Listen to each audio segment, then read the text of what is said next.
You put your finger inside, the muscles can just contract on their own.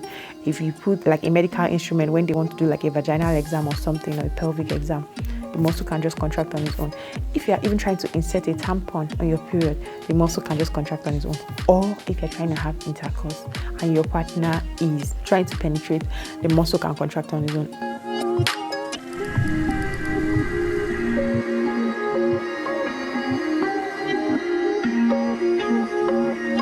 What's up, beautiful people? Welcome to another exciting episode of Pillow Talk with Dr. O. You already know, and as usual, I'm always excited to have you guys here with me on the show. And today, as always, we're going to be discussing something very, very interesting. Because on this show, we discuss only interesting topics. And of course, some of the topics are requested by you. So you send me DMs, say talk about this. You write in the comment section, say talk about this. And I'm always very excited because the show is driven by you. It's all about you. So you tell me what you want me to talk about, and I'll definitely talk about it. Okay? So today's topic, I get a lot of DMs, right? Asking like, okay, why is sexual intercourse so painful? Sexual intercourse is so painful for me. Am I normal? Is it okay? Is it unusual? Am I going to ever be normal again? What can be done about it? So painful sexual intercourse is actually a topic on its own. It's a broad topic. There are so many things that can cause it, ranging from infections and all that.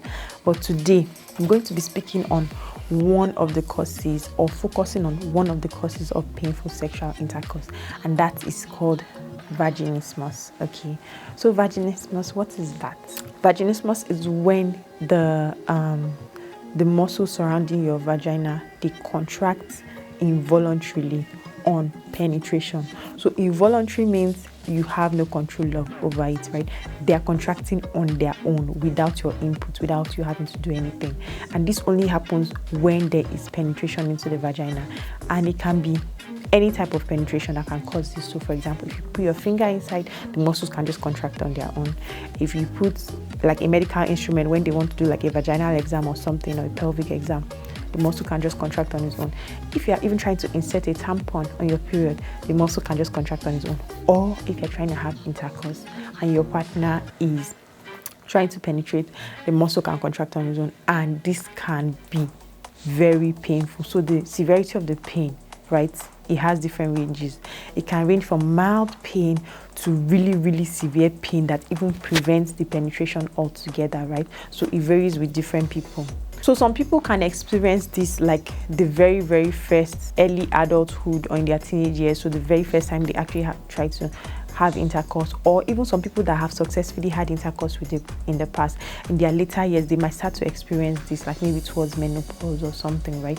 They can start experiencing it at any time, right? But for most people, it's usually during their very, very first sexual encounter, or the very first time anything tries to penetrate the vagina. So maybe the first time you tried wearing a tampon, or the first time you went for a pelvic exam, right?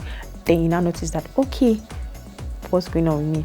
And this problem for some people, or this issue, can be really embarrassing, so they don't like to talk about it, right? So there are not enough statistics on like precisely how many people like are going through this condition and all that, but there are actually a lot of people that are going through this, right? And this condition can make it really, it can be really frustrating for some people, because especially maybe married couples or something, it makes it difficult for them to have intercourse. You know, when intercourse is painful and you're not enjoying it, so your partner is not able to penetrate you and all that just because of the pain you're going through, right? It can be really frustrating. It can put a strain on your relationship. And some people are normally worried that, is there something that can be done about this? Yes, there is actually something that can be done. So the condition is actually a treatable one, right? But bear it in mind that treatment might take a while, so it takes patience. You have to be patient and you have to be dedicated. Okay, now what are the treatment options we have available? Okay, before we talk about treatment options, let's talk about the cause. Why does this happen? Why do people experience this, right? By the way, it's not experienced by everybody. I remember that I said you have no control over it, so you're not the one tensing the muscles on your own. The muscles are tensing themselves. So why do people actually experience this? Some of the causes might be if you just have a natural fear of sexual intercourse, or fear of anything entering that area, right? Fear of penetration. That could happen to you.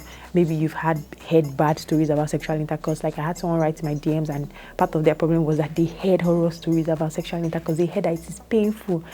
and all those kind of things, right? So when that happens to you, you have already built up fear and you're anticipating pain. So that could cause your muscles to involuntarily contract anytime there's penetration. Sometimes it could be as a result of past surgeries. Let's say you've had some surgeries in the past in that genital area or in the vagina, right? So any penetration could cause pain, so that involuntary muscle contraction will be there. For some other people, maybe they've had really traumatic sexual experiences. Maybe they were raped in the past, or they were abused as children and all that. It could also be part of the causes, right? So these are just some of the causes. And like I said before, if you're going through this, it's nothing to worry about, because I remember I read a story somewhere online where a married couple was going through this. So she got married as a virgin, and then after getting married, it was time to have intercourse, but she just couldn't let her husband penetrate. Like, it was just not possible, right? And they had to see different therapists, had to do different things. And the woman will be thinking like, okay, she's trying her best, but it's not working out, right? Like I said before, it's not even caused by you in the first place, right? The muscles are contracting on their own. So solving this problem has, there are going to be a lot of different aspects to solving this problem. So I'm going to be talking about it. One of the ways that this problem is treated is something that we call, first of all, the very, very basic ones. They give you numbing creams, anesthetic creams. So they can give you something like 𝐦𝐤𝐤𝐞. So an example of an anesthetic cream is 𝐦𝐤𝐤𝐞. So what it does is when you rub it in that area, it numbs that area so that you don't feel the pain as much. So it's less painful. So if there's less pain, then you may be able to allow penetration, right? Even with the muscle contraction. But that's a very basic one and doesn't always work out for everybody. Then another option that people have is using something that we call vaginal dilators. So what are these things?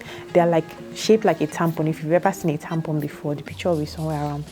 If you've ever seen a tampon before, so it's just about the size of your finger or a little wider and just this length or shorter. So basically, they give you those dilators to insert into your private part. So what does this do? It helps you to get used to being penetrated. It helps you to get used to penetration. So when you do that regularly on your first, so initially you might have to do it with the help of a specialist, right?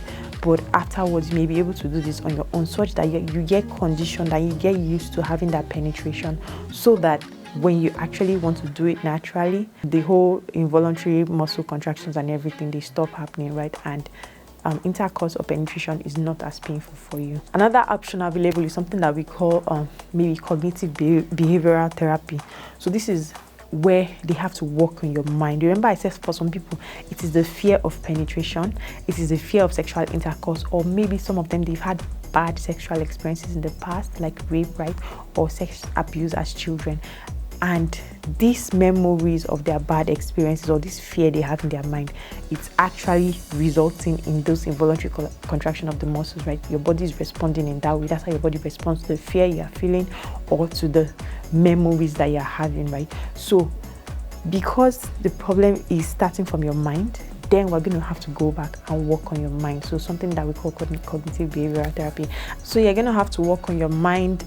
If it's fear, you're going to have to work on your fears. You're going to have to work on facing your fears, letting you know that sexual intercourse or penetration, any form of penetration, is actually not that painful. It's not as bad as it seems and all that, right? It's going to take a while. Like we said, this process, recovery process or treatment process, is going to require a lot of patience, time, dedication. So don't be in a hurry and be like, oh, I tried it now, it's not working, this thing is fake, blah, blah, blah. No, you need to be patient. You might not see results immediately, but if you keep at it, right, after a while, you're going to see results and you're going to thank yourself. And if you are in a serious relationship, like if you are married, you can bring your partner in on it and you guys can work together. He can help with dilator therapy. He can help in any other way he can, because let's face it, if you are dealing with this kind of problem, you're going to need a partner who is supportive, a partner who is patient enough to understand that this is actually not caused by you, right?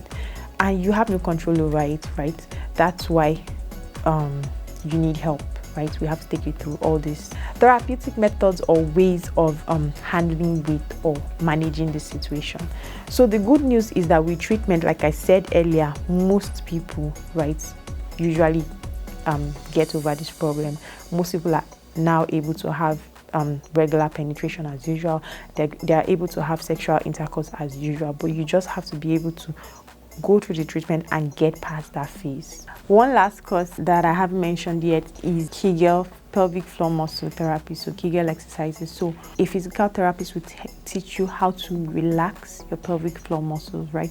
Because most times when people hear Kegel exercises, pelvic floor muscle, they're usually trying to tighten the pelvic floor muscles. In the case of someone dealing with vaginismus, you are trying to relax your own pelvic floor muscles and not contract it, right? Because the muscles surrounding the vagina are already involuntary by themselves contracting. So you are trying to learn how you can relax them to make penetration less painful, right? So like I said before, if you are going through this, you don't have to worry. It's definitely a treatable condition, but remember, you have to be patient, you have to be determined, and you are the only one that can help yourself pretty much. If people are trying to help you and you are not responsive to the treatment, you are not willing, then not much is going to change. And of course, like I said before, a supportive partner goes a long way, because even when you want to give up, the person is going to hold your hand and say, you know what, it's going to be fine, I'm not in a hurry, just take your time and we're going to get through this together. Supportive partner matters a whole lot in almost everything.